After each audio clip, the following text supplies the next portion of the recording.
SBI bank അക്കൗണ്ടിൻ്റെ പുതിയ ATM card ലഭിച്ചാൽ ഇപ്പോഴും പിൻ സെറ്റ് ചെയ്യാൻ അറിയാത്തവരാണോ നിങ്ങൾ? എങ്കിൽ വരൂ.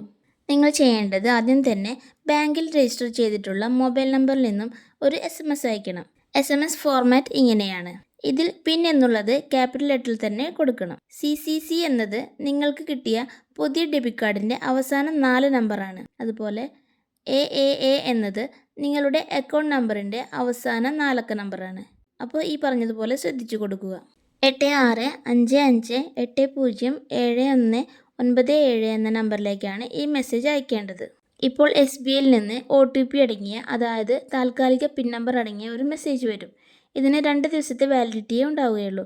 അതിനുള്ളിൽ SBIയുടെ തന്നെ ഒരു ATMൽ പോയി പിൻ സെറ്റ് ചെയ്യണം. ATMൽ എത്തിയാൽ കാർഡ് ഇൻസേർട്ട് ചെയ്യുക, ഇംഗ്ലീഷ് സെലക്ട് ചെയ്യുക, ഇടതുവശത്ത് ബാങ്കിങ് എന്നത് സെലക്ട് ചെയ്യുക, പിൻ ചേഞ്ച് കൊടുക്കുക,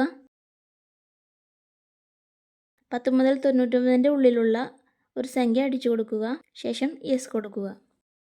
ഇപ്പോൾ പ്ലീസ് എൻ്റർ യുവർ കറൻറ്റ് പിൻ എന്ന് വരും. ഇത് നമ്മുടെ നേരത്തെ SMS ആയി കിട്ടിയ 4 അക്ക OTP ആണ് ചോദിക്കുന്നത്. അത് കറക്റ്റായി അടിച്ചു കൊടുക്കുക. ഇപ്പോൾ പ്ലീസ് എൻ്റർ യുവർ ന്യൂ പിൻ എന്ന് വരും. ഇതാണ് ഇനി നിങ്ങളുടെ ATM കാർഡിൻ്റെ പിൻ. അതുകൊണ്ട് എപ്പോഴും ഓർത്തു വെക്കുന്ന ഒരു 4 അക്ക നമ്പർ കൊടുക്കുക. വീണ്ടും ഒരു തവണ കൂടി അതേ നമ്പർ അടിച്ചു കൊടുക്കുക. ട്രാൻസാക്ഷൻ കംപ്ലീറ്റ് ആയി, പിന്നും സെറ്റായി. ഇനി നിങ്ങൾക്ക് വേണമെങ്കിൽ ബാലൻസ് എൻക്വയറി ചെയ്തോ ക്യാഷ് വിഡ്രോ ചെയ്തോ പിൻ സെറ്റായോ എന്ന് പരീക്ഷിച്ചു നോക്കാം. വീഡിയോ യൂസ്ഫുൾ ആയെങ്കിൽ വീഡിയോ ലൈക്ക് ചെയ്യാനും കമൻറ്റ് ചെയ്യാനും നിങ്ങളുടെ ഫാമിലി ആൻഡ് ഫ്രണ്ട്സിന് ഷെയർ ചെയ്യാനും മറക്കല്ലേ. ഒപ്പം ചാനൽ സബ്സ്ക്രൈബ് ചെയ്യാനും മറക്കല്ലേ. Thank you for watching.